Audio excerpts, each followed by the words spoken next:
안녕하십니까. 늦은비 성경을 강구하는 하늘숲 새벽 묵상 시간입니다.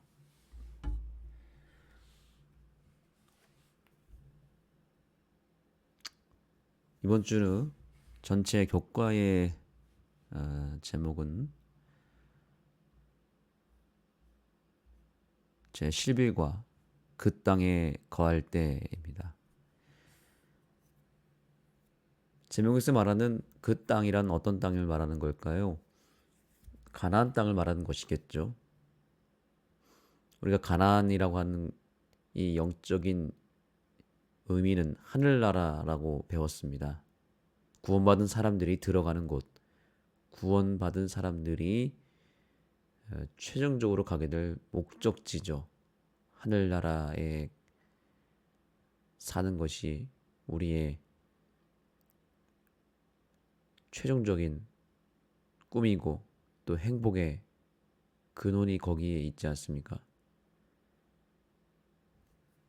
여기서 말하는 그 땅에 거할 때, 즉 가나안 땅에 거할 때라고 하는 이 말 속에는 무엇이 포함되어 있을까요?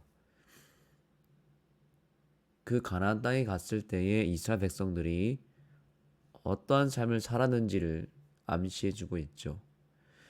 그래서 이 제목이 생략되어 있는 이 제목 바로 뒤에 나와야 될 숨겨진 제목을 다시 여기다가 대입해 본다면 이렇게 읽을 수 있을 것입니다.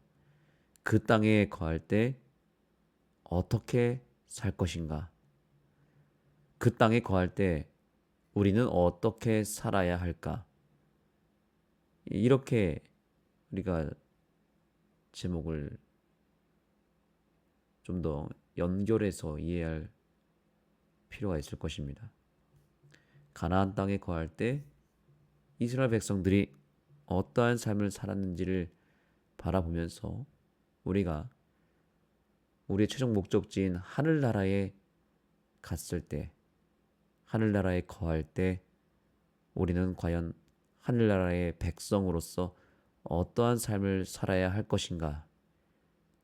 이것을 고민하는 것이 바로 핵심 주제입니다. 우리가 하늘나라를 가는 것도 중요하지만 하늘나라에 갔을 때에 그야말로 이 제목대로 그 땅에 거할 때 어떠한 삶을 또 어떠한 품성을 가지고 어떠한 모습으로 지낼 것인지에 대한 고민을 해야 된다는 것입니다. 그래서 이번 한 주일 동안 우리는 가나안 땅에 이미 입성하여 삶을 살았던 이스라엘 백성들이 만나게 된 여러 가지 위기들이 있습니다. 또 그 위기를 극복하는 과정 속에서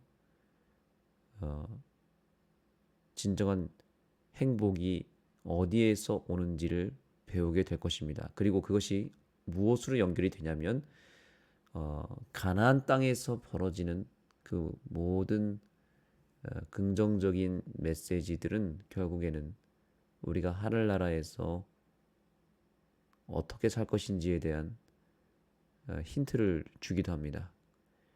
가나안에서 경험한 이스라엘 백성들의 승리와 행복은 하늘나라에서 우리가 경험하게 될 영적인 승리, 영적인 행복을 미리 보여주는 예고편과 같은 것입니다.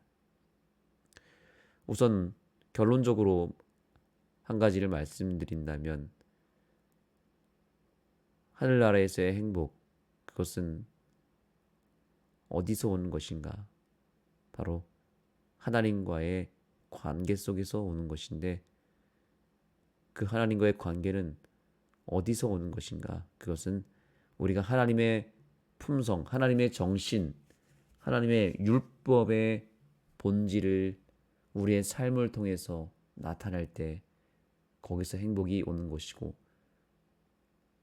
하나님의 율법의 정신을 우리의 삶을 통해서 구현해 낼 때에 하나님과의 관계도 회복된다는 것을 우리는 기억해야 됩니다.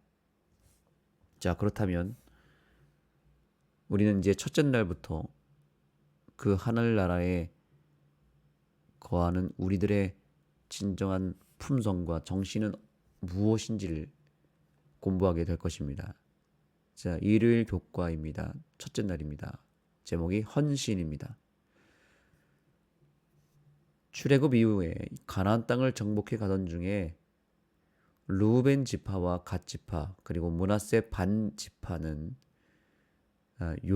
요단강 동편에 있는 기름진 땅을 자기들이 차지하겠다고 모세에게 요청을 합니다.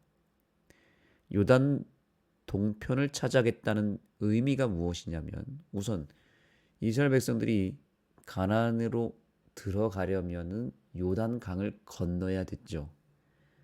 그렇다면 요단강 동편이라고 하는 것은 아직 건너기 직전의 땅들입니다.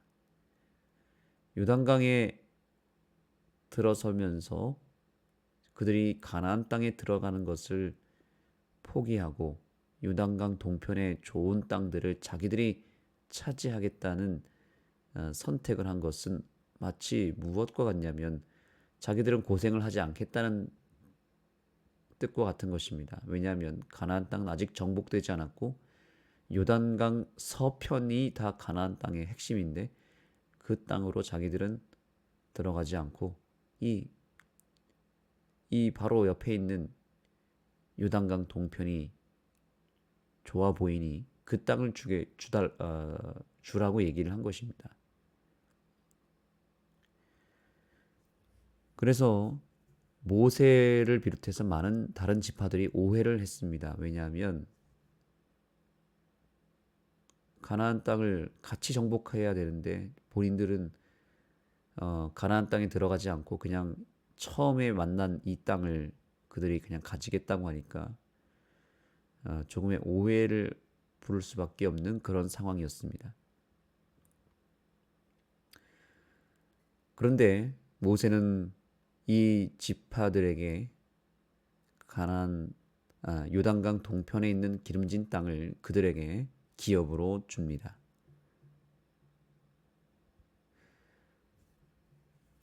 그런데 이 땅을 받으면서 이 르우벤 지파와 갓 지파와 그리고 므낫세 반 지파는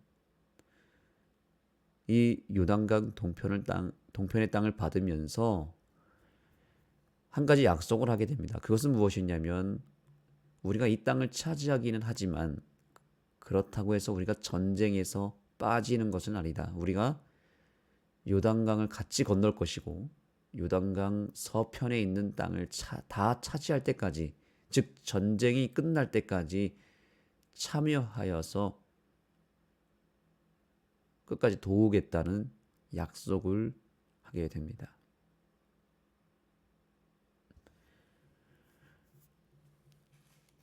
자, 이 약속이 왜 이렇게 중요한지를 조금 이따 설명해 드리겠습니다. 우선 요단강을 중심으로 해서 동쪽과 서쪽으로 나뉘게 됩니다. 동쪽은 르우벤 지파와 갓 지파, 므낫세 반 지파가 차지한다고 그랬죠. 자, 여기서 므낫세 반 지파는 무엇이냐면 또 다른 반 지파, 즉 므낫세 반 지파는 서편으로 갔다는 뜻이죠. 그래서 므낫세 지파만 반으로 쪼개져서 한 그룹은 동쪽으로 처음에 받아서 들어갔고 또 다른 므낫세 반 지파는 서쪽으로 넘어가서 땅을 분배받습니다. 여하튼 므낫세 반 지파가 둘로 나뉘어서 서쪽과 동쪽을 차지했고 거기에 르우벤 지파, 갓 지파는 또한 동편, 요단강 동편을 함께 차지했다는 것입니다. 그래서 이제 이스라엘 백성들은 동과 서로 불가피하게 나뉠 수밖에 없었습니다. 요단강 동편 지파들 세 지파입니다. 누구라 그랬죠? 르우벤, 갓, 그리고 므낫세 반 지파, 이렇게 세 지파입니다. 그리고 나머지 아홉 지파 반 지파는 어디에 있었을까요? 요단강 서편에 들어간 것입니다. 그래서 이제 앞으로 르우벤 지파와 갓 지파와 므낫세 반 지파를 요단강 동편 지파라고 통칭하여 부르도록 하겠습니다. 자, 여하튼 요단강 동편 지파 입장에서는 요단강 동편 땅을 제일 먼저 차지했기 때문에 더 이상 땅을 정복할 필요도 없고 분배받을 필요도 없기 때문에 그들 입장에서는 그냥 이제부터 나 몰라라 하면서 편안하게 먼저 분배받은 땅 안에서 지내면 되지 않았겠습니까? 그런데 이들은 그렇게 하지 않고 거주할 땅을 먼저 받았다는 그 특권을 그저 누리는 것에 그치는 것이 아니라 다른 지파보다 먼저 기회를 얻은 만큼 그들에게는 책임 의식도 함께 따랐다는 것입니다. 이것이 오늘의 포인트입니다. 가나안 전쟁이 다 끝날 때까지 특권을 먼저 받은 요단강 동편 지파들이 오히려 앞장서서 전쟁에 헌신하였다는 사실입니다. 우리는 여기서 두 부류의 사람들을 보게 되죠. 기회를 얻은 소수와 양보를 한 다수입니다. 기회를 얻은 소수는 요단강 동편 세 지파이죠. 그리고 양보한 다수는 누구이죠? 요단강 서편에 거한 나머지 9지파 반입니다.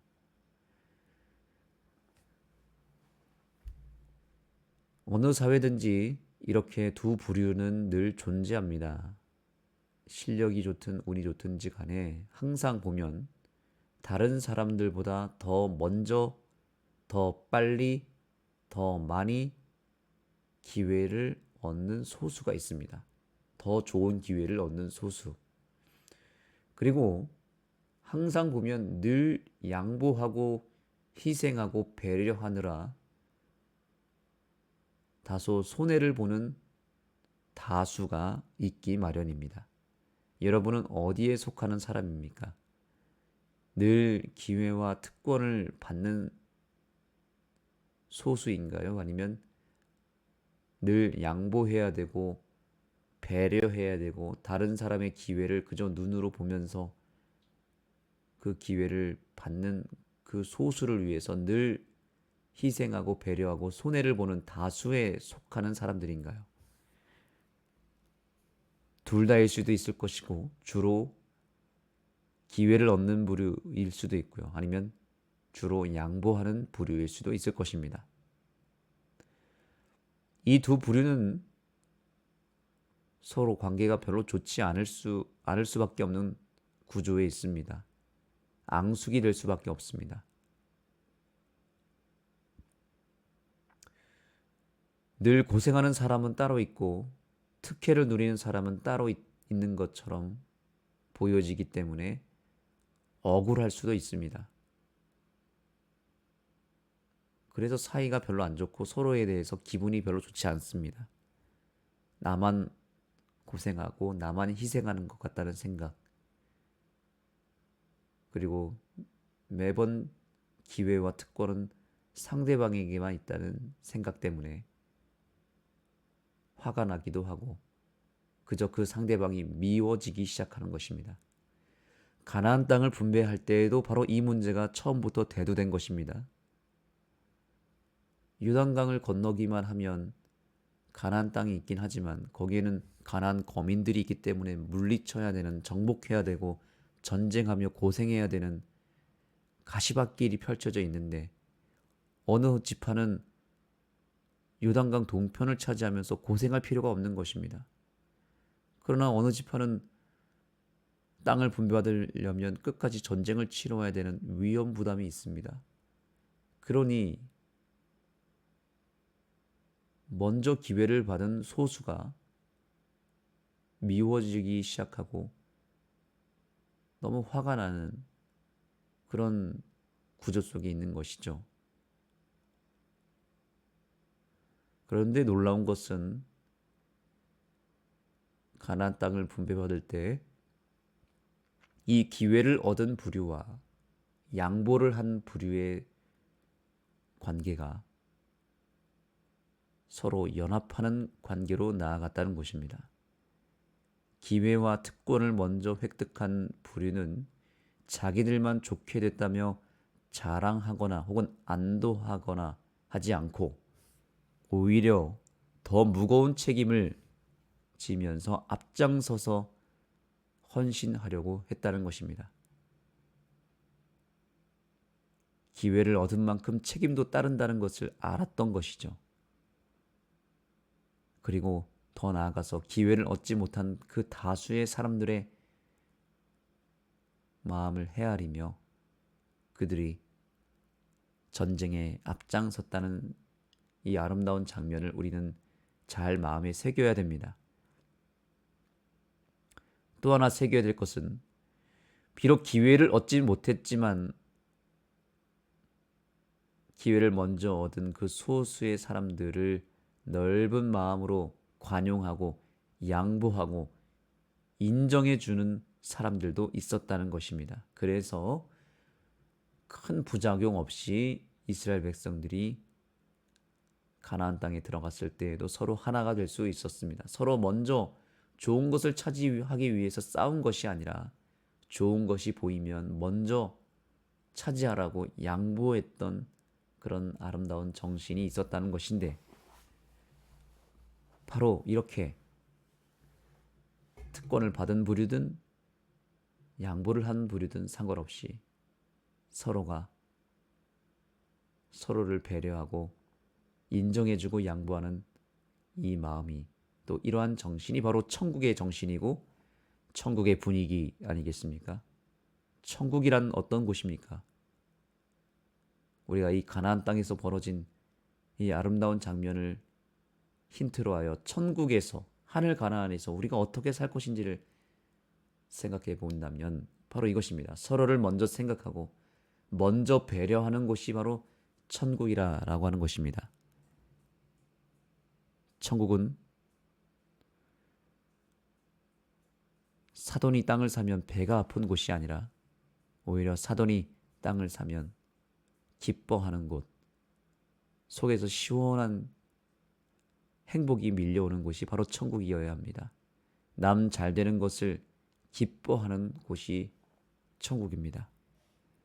남이 나보다 잘 되고 남이 나보다 더 편하고 남이 나보다 더 행복한 것이, 배가 아픈 것이 아니라 오히려 기쁜 곳이 되어야 그곳이 천국이고, 그것이 바로 이스라엘 백성들이 가나안 땅에서 보여준 아름다운 관용의 정신입니다. 오늘날 많은 사람들이 왜 불행한가요? 남과 비교하면서 남보다 내가 더 행복하지 못하면, 남보다 내가 더 편안하지 못하면 그것을 견딜 수 없어 합니다. 남 잘 되는 꼴을 보지 못합니다. 남이 나보다 더 못하거나 나보다 힘들거나 나보다 괴로우면 그것이 행복이 되어서는 안 됩니다. 그것은 사단이 만든 이 세상에서나 얻을 수 있는 행복이고요. 진정 행복은 나보다 못하고 나보다 힘들고 나보다 괴로운 사람들을 만났을 때 그들을 외면하거나 그들을 바라보며 내 자신을 위안 삼는 것이 아니라 그들과 함께하고자 하는 것이 바로 천국의 정신이며, 그들의 행복이 나의 행복이 되고 그들의 슬픔과 불행이 나에게 슬픔이 되는 것이 바로 천국의 정신임을 잊지 마시기 바랍니다. 이것이 바로 요단강 동편에 거했던 세 지파, 르벤, 갓, 므낫세 반지파, 그들이 보여준 진정한 하늘의 정신입니다. 이것은 세상에서는 찾아보기 힘든 이타적인 정신입니다. 세상은 서로 헐뜯고 서로를 배려하기보다는 서로 먼저 자기 자신을 먼저 생각하는 곳입니다. 그런데 이스라엘 백성들은 달랐습니다. 가나안 땅에서 보여준 그들의 아름다운 정신은 정말로 우리가 배워야 될 천국의 정신인데, 어떻게 그들이 수년 동안 그런 헌신, 그런 무화적인 희생 정신을 가질 수 있었을까요? 교훈의 말씀에 그 답이 있습니다.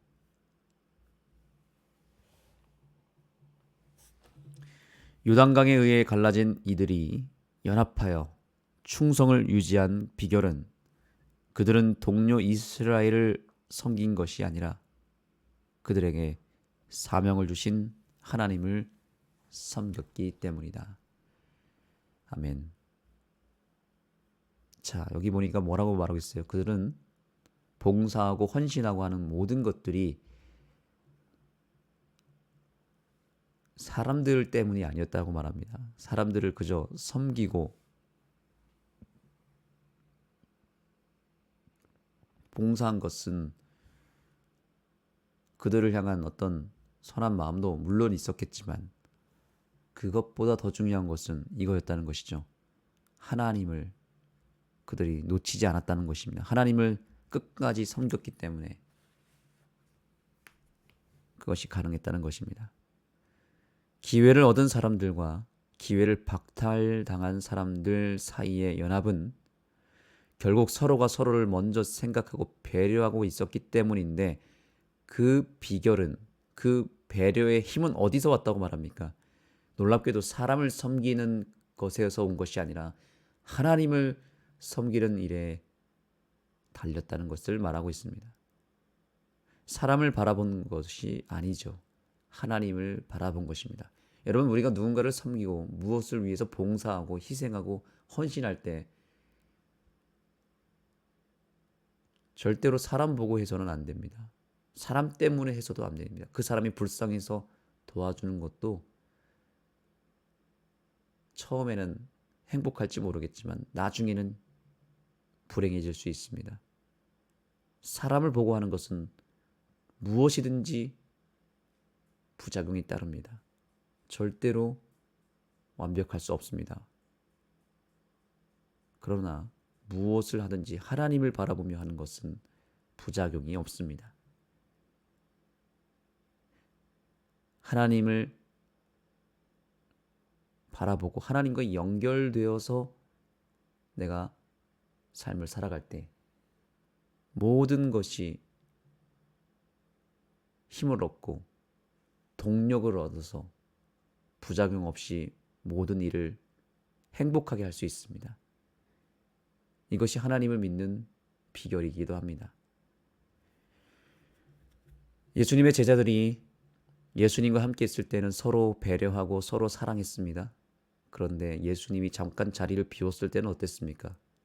이들이 서로 누가 크냐, 또 서로 누가 먼저냐 이러면서 서로 싸웠습니다. 다퉜습니다.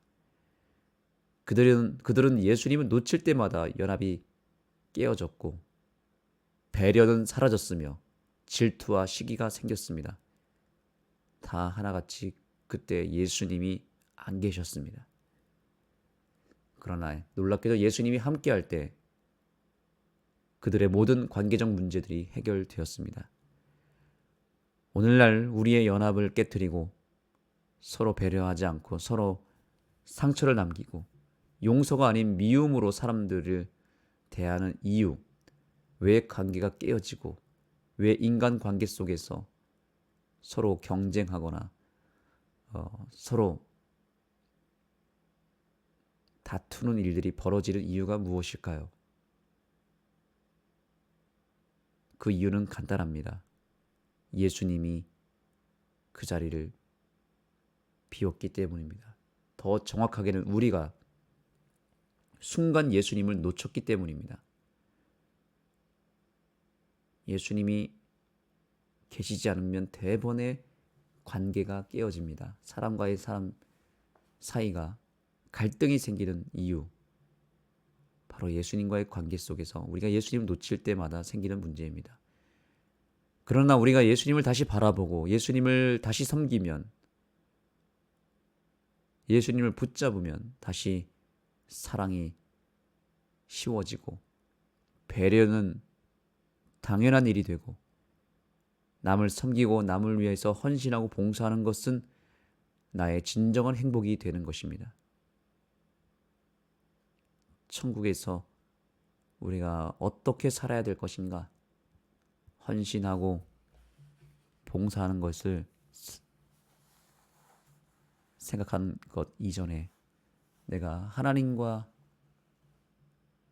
더 가까워지는 것, 하나님을 더 잘 섬기고 더 깊이 섬기는 것, 이것이 헌신의 비결이고 천국의 행복이라는 사실을 오늘 이 아침 마음에 깊이 새기게 되기를 간절히 소망합니다. 기도하겠습니다. 하나님, 오늘 우리에게 하늘나라 백성의 하늘나라 백성의 삶을 사는 것이 무엇인지를 알려주셔서 감사합니다. 이스라엘 백성들이 보여줬던 그 아름다운 양보, 배려, 관용의 정신을 우리에게도 허락해 주옵소서. 다른 사람의 행복을 나의 행복으로 여길 수 있는 마음을 허락하여 주시고, 그래서 다른 사람이 웃을 때 함께 웃어줄 수 있는 사람, 다른 사람이 울고 있을 때 옆에서 같이 울어줄 수 있는 사람들이 다 되어서 우리의 그러한 이타적인 정신을 통해서 우리 주변을 영적 가나안 땅으로 만들 수 있는 우리 모두가 되게 하여 주옵소서. 내가 있는 그곳을 천국으로 만드는 주의 백성이 되게 하여 주옵소서. 예수님의 이름으로 간절히 기도드립니다. 아멘. 네, 이제 각자 개인 기도하시면서 오늘 말씀의 주제대로 내 개인의 삶에 있는 이기적인 정신을 제하여 버리고 다른 사람을 위해서, 다른 사람의 행복을 위해서 특별히 내가 더 헌신할 수 있는 것이 무엇인지를 돌아보며 그러한 이타적인 정신을 먼저 주님께로부터 받을 수 있는 이 시간이 되기를 소망합니다. 각자 개인 기도하시겠습니다.